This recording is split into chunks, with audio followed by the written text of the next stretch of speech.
नमस्कार, one page YouTube channel में आपका स्वागत है। आज सुनिए मुंशी प्रेमचंद की लिखी कहानी इस्तीफा। दफ्तर का बाबू एक बेजबान जीव है। मजदूरों को आंखें दिखाओ तो वह त्योरियों बदलकर खड़ा हो जाएगा। कुली को एक डांट बताओ तो सिर से बोझ फेंक कर अपनी राह लेगा। किसी भिखारी को दुत्कारो तो वह तुम्हारी ओर गुस्से की निगाह से देख कर चला जाएगा। यहाँ तक कि गधा भी कभी कभी तकलीफ पाकर दो लत्तियों झड़ने लगता है, मगर बेचारे दफ्तर के बाबू को आप चाहे आंखें दिखाएं, डॉट बताएं, दुत्कारे या ठोकरे मारो, उसक माथे पर बल न आएगा। उसे अपने विकारों पर जो अधिपत्य होता है वह शायद किसी संयमी साधु में भी न हो। संतोष का पुतला, सब्र की मूर्ति, सच्चा आज्ञाकारी, गरज उसमें तमाम मानवीय अच्छाइयाँ मौजूद होती हैं। खंडहर के भी एक दिन भग्य जाते हैं, दिवाली के दिन उस पर भी रोशनी होती है, बरसात में उस पर हरियाली छाती है, प्रकृति की दिलचस्पियों में उसका भी हिस्सा है। मगर इस गरीब बाबू के नसीब कभी नहीं जागते। इसकी अंधेरी तकदीर में रोशनी का जलावा कभी नहीं दिखाई देता। इसके पीले चेहरे पर कभी मुस्कुराहट की रोशनी नजर नहीं आती। इसके लिए सूखा सावन है, कभी हरा भादो नहीं। लाला फतेहचंद ऐसे ही एक बेजबान जीव थे। कहते हैं मनुष्य पर उसके नाम का भी असर पड़ता है। फतेहचंद की दशा में यह बात यथार्थ सिद्ध न हो सकी। यदि उन्हें हारचंद कहा जाए तो कदाचित यह अत्युक्ति न होगी। दफ्तर में हार, जिंदगी में हार, मित्रों में हार, जीतन में उनके लिए चारों ओर निराशा ही थी। लड़का एक भी नहीं, लड़कियों थी, भाई एक भी नहीं, भौजाइयों दो, गौंट में कौड़ी नहीं, मगर दिल में आया और मुरवत, सच्चा मित्र एक भी नहीं जिससे मित्रता हुई, उसने धोखा दिया। इस पर तंदुरुस्ती भी अच्छी नहीं। 32 साल की अवस्था में बाल खिचड़ी हो गए थे। आंखों में ज्योंती नहीं, हाजमा चौपट, चेहरा पीला, गाल चिपके, कमर झुकी हुई, न दिल में हिम्मत न कलेजे में ताकत। 9 बजे दफ्तर जाते और 6 बजे शाम को लौट कर घर आते। फिर घर से बाहर निकलने की हिम्मत न पड़ती। दुनिया में क्या होता है इसकी उन्हें बिल्कुल खबर न थी। उनकी दुनिया लोक परलोक जो कुछ था, दफ्तर था। नौकरी की खैर मनाते और जिंदगी के दिन पूरे करते थे। न धर्म से वास्ता था, न दीन से नाता, न कोई मनोरंजन था, न खेल। ताश खेले हुए भी शायद एक मुद्दत गुजर गई थी। जाड़ों के दिन थे। आकाश पर कुछ कुछ बादल थे। फतेहचंद 5:30 बजे दफ्तर से लौटे तो चिराग जल गए थे। दफ्तर से आकर वह किसी से कुछ न बोलते, चुपके से चारपाई पर लेट जाते और 15-20 मिनट तक बिना हिले डुले पड़े रहते। तब कहीं जाकर उनके मुंह से आवाज निकलती।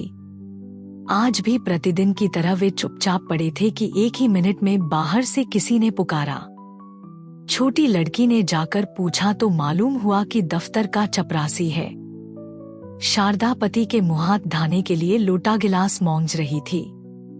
बोली उससे कह दे क्या काम है, अभी तो दफ्तर से आए ही हैं और बुलावा आ गया है। चपरासी ने कहा है अभी फिर बुला लाओ, कोई बड़ा जरूरी काम है। फतेहचंद की खामोशी टूट गई। उन्होंने सिर उठाकर पूछा क्या बात है। शारदा कोई नहीं, दफ्तर का चपरासी है। फतेहचंद ने सहम कर कहा दफ्तर का चपरासी, क्या साहब ने बुलाया है? शारदा हाँ कहता है, साहब बुला रहे हैं। यहाँ कैसा साहब है तुम्हारा, जब देखा बुलाया करता है। सबेरे के गए अभी मकान लौटे हो, फिर भी बुलाया आ गया। फतेहचंद न संभल कर कहा जरा सुन लूं, किस लिए बुलाया है? मैंने सब काम खत्म कर दिया था, अभी आता हूँ। शारदा जरा जलपान तो करते जाओ, चपरासी से बातें करने लगोगे तो तुम्हें अंदर आने की याद भी न रहेंगी। यह कहकर वह एक प्याली में थोड़ी सी दालमोट और सेव लाई। फतेहचंद उठकर खड़े हो गए, किंतु खाने की चीजें देखकर चारपाई पर बैठ गए और प्याली की ओर चाव से देखकर चारपाई पर बैठ गए और प्याली की ओर चाव से देखकर डरते हुए बोले लड़कियों को दे दिया है ना? शारदा ने आंखें चढ़ाकर कहा, हा दे दिया है, तुम तो खाओ। इतने में छोटी में चपरासी ने फिर पुकार, बाबूजी हमें बड़ी देर हो रही है। शारदा का क्यों नहीं दते कि इस वक्त ना आएंगे। फतहचंद ने जल्दी जल्दी दालमोट की 2-3 फंकियों लगाई, एक गिलास पानी पिया और बाहर की तरफ दौड़े। शारदा पान बनाती ही रह गई। चपरासी ने कहा, बाबूजी आपने बड़ी देर कर दी, अब जरा लपक खींच लिए, नहीं तो जाते ही डॉट बताएगा। फतहचंद ने 2 कदम दौड़कर कहा, चलेंगे तो भाई आदमी ही की तरह चाहे डॉट लगाएं या दौंद दिखाएं, हमसे दौड़ा नहीं जाता, बंगले ही पर है ना। चपरासी भला वह दफ्तर क्यों आने लगा, बादशाह है कि दिल लगी। चपरासी तेज चलने का आदी था। बेचारे बाबू फतहचंद धीरे धीरे जाते थे। थोड़ी ही दूर चलकर हाफ उठे, मगर मर्द तो थे ही, यह कैसे कहते कि भाई जरा और धीरे चलो। हिम्मत करके कदम उठाते जाते थे, यहाँ तक कि जोंघों में दर्द होने लगा और आधा रास्ता खत्म होते होते पैरों ने उठने से इनकार कर दिया। सारा शरीर पसीने से तर हो गया, सिर में चक्कर आ गया, आंखों के सामने तितलियां उड़ने लगी। चपरासी ने ललकारा, जरा कदम बढ़ाए चलो बाबू। फतहचंद बड़ी मुश्किल से बोले, तुम जाओ मैं आता हूँ। वे सड़क के किनारे पटरी पर बैठ गए और सिर को दोनों हाथों से थाम कर दम मारने लगे। चपरासी ने इनकी यह दशा देखी तो आगे बढ़ा। फतहचंद डरे कि यह शैतान जाकर न जाने साहब से क्या कह दे तो गजब ही हो जाएगा। जमीन पर हाथ टेक कर उठे और फिर चले, मगर कमजोरी से शरीर हाफ रहा था। इस समय कोई बच्चा भी उन्हें जमीन पर गिरा सकता था। बेचारे किसी तरह गिरते पड़ते साहब बंगले पर पहुंचे। साहब बंगले पर टहल रहे थे, बार बार फाटक की तरफ देखते थे और किसी को अतो न देखकर मन में झल्लाते थे। चपरासी को देखते ही आंखें निकालकर बोले, इतनी देर कहा था। चपरासी ने बरामदे की सीढ़ी पर खड़े खड़े कहा, हुजूर जब वह आए तब तो मैं दौड़ा चला आ रहा हूँ। साहब ने पैर पटक कर कहा, बाबू क्या बोला। चपरासी, आ रहे हैं हुजूर, घंटा भर में तो घर में से निकले। इतने में फतहचंद हाथे के तार के अंदर से निकलकर वहां आ पहुंचे और साहब को सिर झुककर सलाम किया। साहब ने कड़कर कहा, अब तक कहा था। फतहचंद ने साहब का तमतमाया चेहरा देखा तो उनका खून सूख गया। बोले, हुजूर अभी अभी तो दफ्तर से गया हूँ। ज्यों ही चपरासी ने आवाज दी, हाजिर हुआ। साहब झूठ बोलता है, झूठ बोलता है, हम घंटे भर से खड़ा है। फतहचंद, हुजूर मैं झूठ नहीं बोलता, आने में जितनी देर हो गई होस, मगर घर से चलेन में मुझे बिल्कुल देर नहीं हुई। साहब ने हाथ की छड़ी घुमाकर कहा, चुप रह सुअर, हम घंटा भर से खड़ा है, अपना कान पकड़ो। फतहचंद ने खून की घंट पीकर कहा, हुजूर मुझे 10 साल काम करते हो गए कभी। साहब, चुप रह सुअर, हम कहता है कि अपना कान पकड़ो। फतहचंद, जब मैंने कोई कसूर किया हो। साहब, चपरासी इस सुअर का कान पकड़ो। चपरासी ने दबी जबान से कहा, हुजूर यह भी मेरे अफसर है, मैं इनका कान कैसे पकड़ूं? साहब, अहम कहता है इसका कान पकड़ो, नहीं हम तुमको हंटरों से मारेगा। चपरासी, हुजूर मैं यहाँ नौकरी करने आया हूँ, मार खाने नहीं, मैं भी इज्जतदार आदमी हूँ। हुजूर अपनी नौकरी ले लें, आप जो हुक्म दें वह बजा लाने को हाजिर हूँ, लेकिन किसी की इज्जत नहीं बिगाड़ सकता। नौकरी तो 4 दिन की है, 4 दिन के लिए क्यों जमाने भर से बिगाड़ करें। साहब अब क्रोध को न बर्दाश्त कर सके, हंटर लेकर दौड़े। चपरासी ने देखा यहाँ खड़ रहने में खैरियत नहीं है तो भाग खड़ा हुआ। फतहचंद अभी तक चुपचाप खड़े थे। चपरासी को न पाकर उनके पास आया और उनके दोनों कान पकड़कर हिला दिया। बोला, तुम सुअर गुस्ताखी करता है, जाकर ऑफिस से फाइल लाओ। फतहचंद ने कान हिलाते हुए कहा, कौन सा फाइल? तुम बहरा है, सुनता नहीं? हम फाइल मांगता है। फतहचंद ने किसी तरह दिलेर होकर कहा, आप कौन सा फाइल मांगते हैं? साहब वही फाइल जो हम मांगता है, वही फाइल लाओ, अभी लाओ। बेचारे फतहचंद को अब और कुछ पूछने की हिम्मत न हुई। साहब बहादुर एक तो यूं ही तेज मिजाज थे, इस पर हुकूमत का घमंड और सबसे बढ़कर शराब का नशा। हंटर लेकर पिल पड़ते तो बेचार क्या कर लेते। चुपके से दफ्तर की तरफ चल पड़े। साहब ने कहा, दौड़ कर जाओ, दौड़ो। फतहचंद ने कहा, हुजूर मुझसे दौड़ा नहीं जाता। साहबो तुम बहुत सुस्त हो गया है, हम तुमको दौड़ना सिखाएगा। दौड़ो। पीछे से धक्का देकर तुम अब भी नहीं दौड़ेगा। यह कहकर साहब हंटर लेने चले। फतहचंद दफ्तर के बाबू होने पर भी मनुष्य ही थे। यदि वह बलवान होते तो उस बदमाश का खून पी जाते। अगर उनके पास कोई हथियार होता तो उस पर परूर चला देते, लेकिन उस हालत में तो मार खाना ही उनकी तकदीर में लिखा था। वे बेतहाश भागे और फाटक से बाहर निकलकर सड़क पर आ गए। फतहचंद दफ्तर न गए। जाकर करते ही क्या, साहब ने फाइल का नाम तक न बताया। शायद नशा में भूल गया। धीरे धीरे घर की ओर चले, मगर इस बेइज्जती ने पैरों में बेड़ियां सी डाल दी थी। माना कि वह शारीरिक बल में साहब से कम थे, उनके हाथ में कोई चीज भी न थी, लेकिन क्या वह उसकी बातों का जवाब न दे सकते थे? उनके पैरों में जूते तो थे, क्या वह जूते से काम न ले सकते थे? फिर क्यों उन्होंने इतनी जिल्लत बर्दाश्त की? मगर इलाज की क्या था? यदि वह क्रोध में उन्हें गोली मार देता तो उसका क्या बिगड़ता? शायद 1-2 महीने की सादी कैद हो जाती। संभव है 200-400 रुपए जुर्माना हो जात, मगर इनका परिवार तो मिट्टी में मिल जाता। संसार में कौन था जो इनके स्त्री बच्चों की खबर लेता? वह किसके दरवाजे हाथ फैलाते? यदि उसके पास इतने रुपए होते जिसे उनके कुटुंब का पालन हो जाता तो वह आज इतनी जिल्लत न सहते। या तो मर ही जाते या उस शैतान को कुछ सबक ही दे देते। अपनी जान का उन्हें डर न था। जिंदगी में ऐसा कौन सुख था जिसके लिए वह इस तरह डरते? ख्याल था सिर्फ परिवार के बर्बाद हो जाने का। आज फतहचंद को अपनी शारीरिक कमजोरी पर जितना दुख हुआ उतना और कभी न हुआ था। अगर उन्होंने शुरू ही से तंदुरुस्ती का ख्याल रखा होता, कुछ कसरत करते रहते, लकड़ी चलाना जानते होते, तो क्या इस शैतान की इतनी हिम्मत होती कि वह उनका कान पकड़ता, उसकी आंखें निकला लेते?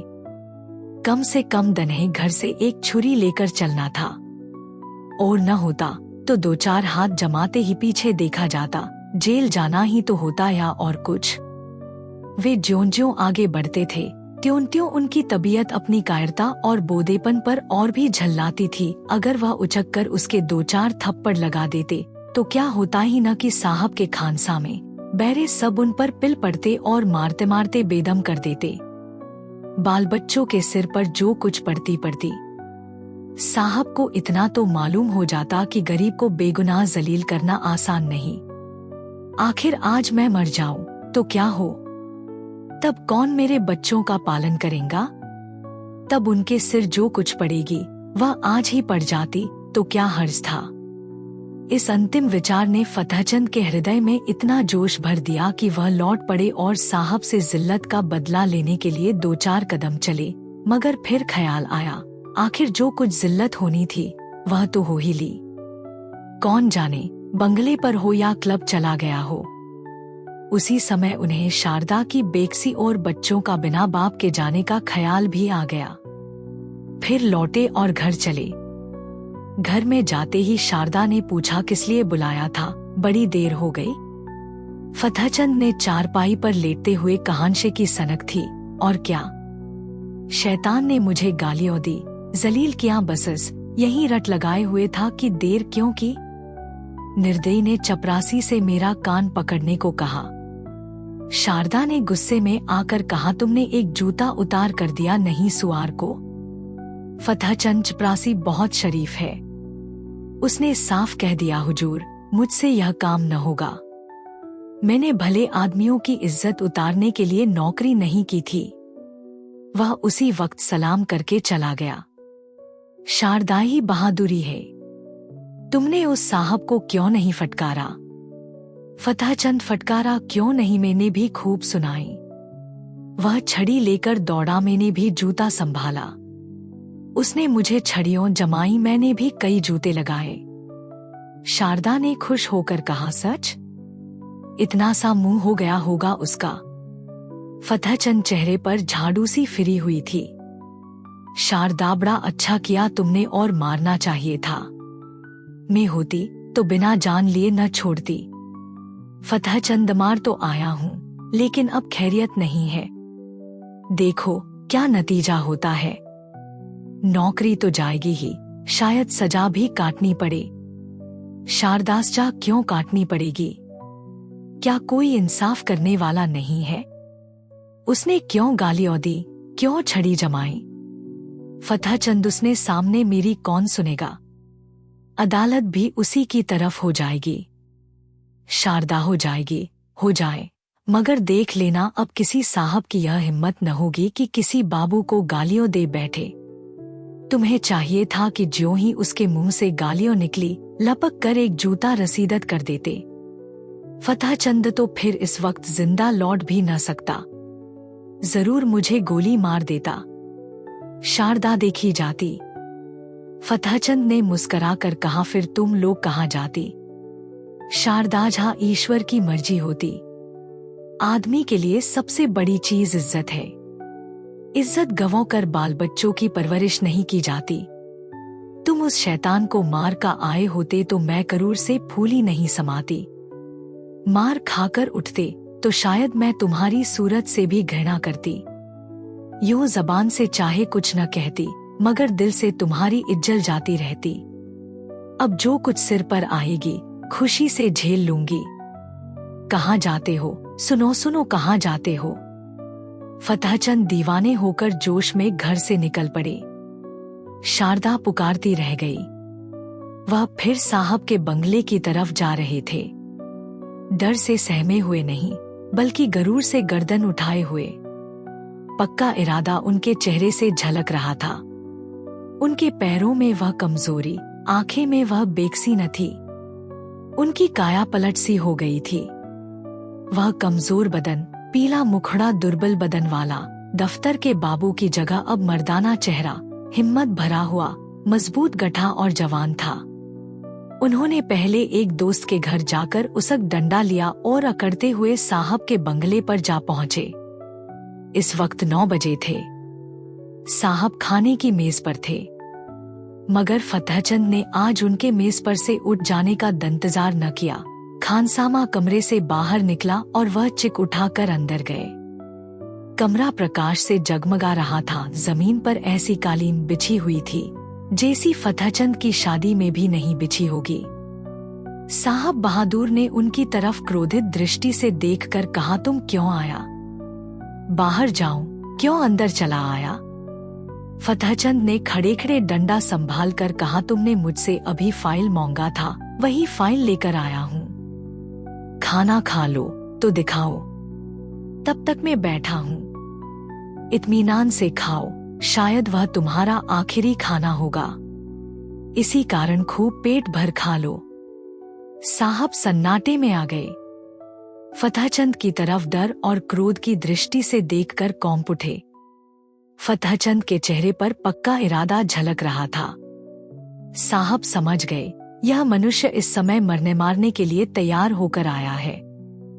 ताकत में फतहचंद उनसे पासंग भी नहीं था, लेकिन यह निश्चय था कि वह ईंट का जवाब पत्थर से नहीं बल्कि लोहे से देने को तैयार है।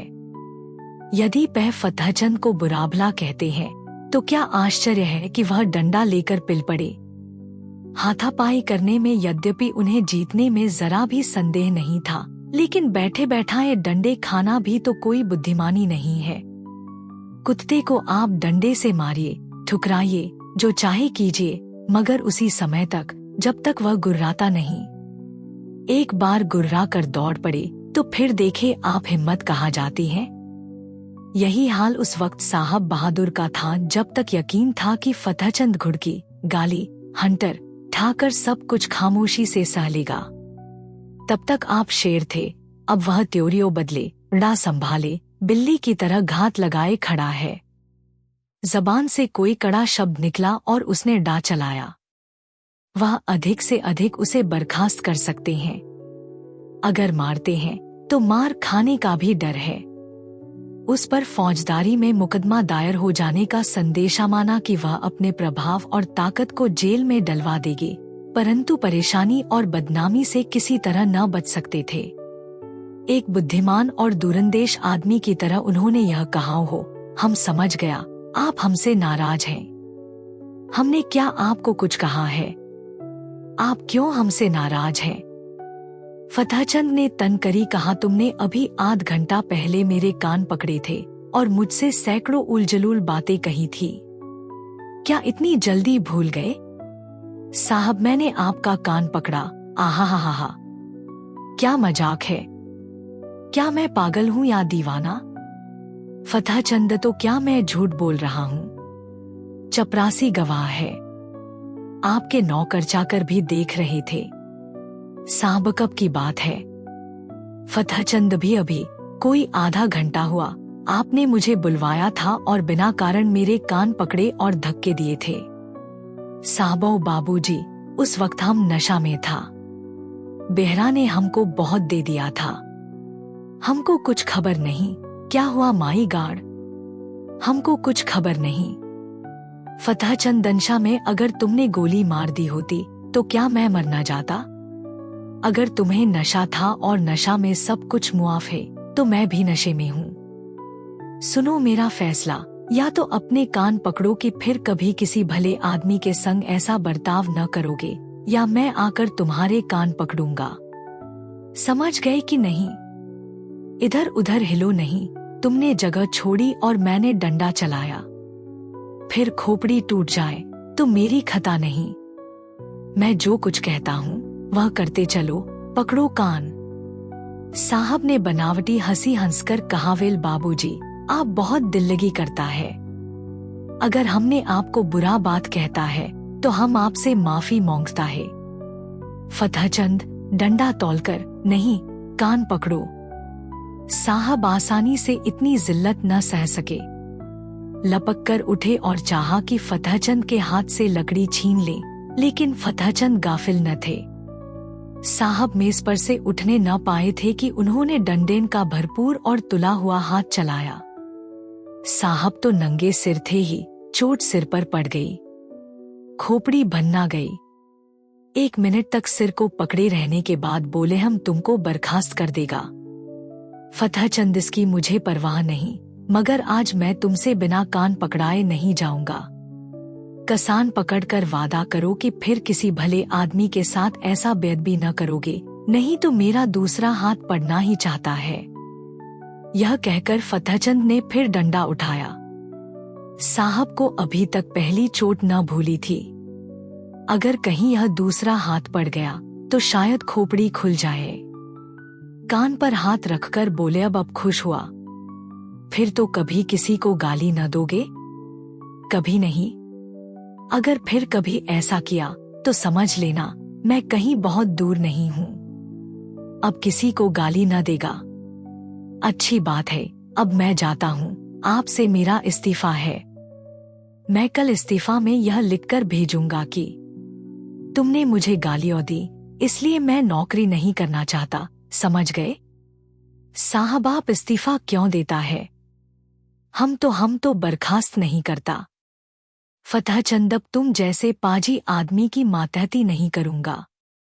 यह कहते हुए फतेहचंद कमरे से बाहर निकले और बड़े इत्मीनान से घर चले। आज उन्हें सच्ची विजय की प्रसन्नता का अनुभव हुआ। उन्हें ऐसी खुशी कभी नहीं प्राप्त हुई थी। यही उनके जीवन की पहली जीत थी। अगर आपको यह कहानी पसंद आई तो सब्सक्राइब करें और बेल आइकन दबाएं। अपने सुझाव कमेंट बॉक्स में बताएं। अगली कहानी तक शब्दों की दुनिया में डूबे रहे। धन्यवाद।